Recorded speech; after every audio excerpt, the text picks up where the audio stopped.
Одоо шууд усныхаа тосыг авч хэрэгэлж сурах хөвгтүүдээ. Сурсан юмыг хаяхад амгаа, сураагүй юмыг сурахад бих.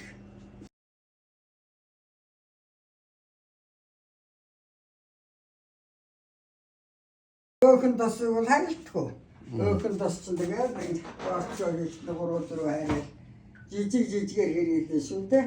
Ихээр нь хийж чаад хөрөмтүүлээд оршуулаад байх юм байхгүй. Бараг нэг орцог хайрхан дайтай хийгээд тэгээд тэрнийг цэвэрлж бүр сайн байдаг байхгүй. За энэ маардар ингэ шүүдэг нь яаж вэ? Одоо энэ дээр бол юу ч байхгүй байгаа төрүүн хүртэл шүүрээр хамтсан. Гэхдээ бас нэг жах өөр юм хүн байж магадгүй. Энэ милис одоо нэг шар тос ч гэсэндээ юу тоолд ямар ч байсан цэвэр тос зарим биш байх шиг болоод байгаа.